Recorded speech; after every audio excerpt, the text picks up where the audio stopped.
Hey guys, Architect Michael Huber. I'm back. I told you I wasn't fully retiring, but I want to acknowledge my wife, my family, some good friends, Joe and Dave, who helped pull together an awesome celebration, open house.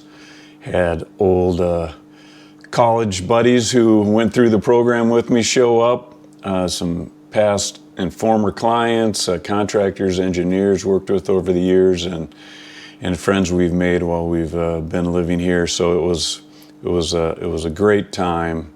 Appreciated everyone showing up and helping me celebrate. So with that, I do want to update you on a project we've got going, another residential project that I think will be kind of cool. It is out at that development White Oak Savannah, which I've talked to you about before. So here is the lot, and it's just over 5 acres.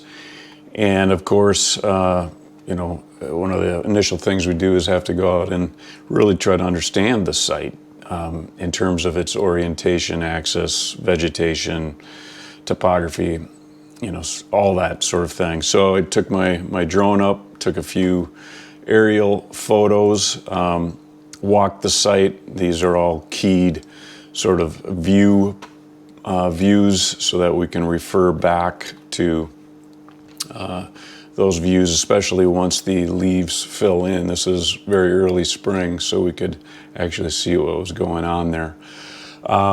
So then, yeah, we you know, the soil orientation, key vegetation, there's certain areas that we can build in because there's some wetland restriction boundaries, you know, setbacks, those types of things.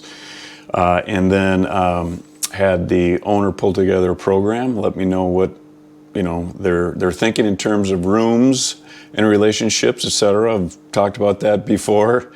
And then, excuse me, did some block diagramming. You know, do we run sort of parallel to the topography?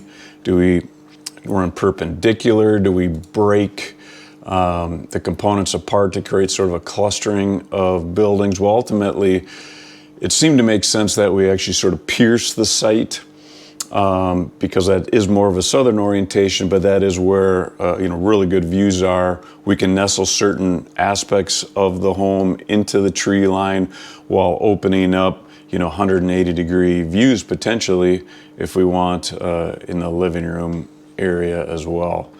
So this was the direction that we're pursuing. We're actually a little further than I'm showing you here, but I also, while doing this, jumped to extruding a little exterior massing so we can get a little feel or get our juices flowing on how that might actually fit in the landscape. So here, this is the actual site and the topography.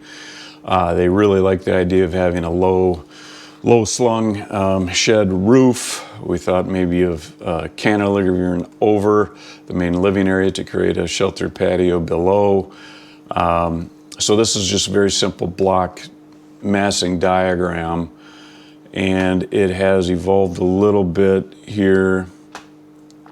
So this makes it a little more real and relating to a plan that was based off of the block diagrams, but I don't want to get too into that. Next time, I'll show you more of the development of what we're looking at. But anyway, this is sort of where the general direction is. We've got screen porch and patio over here nestled against the trees.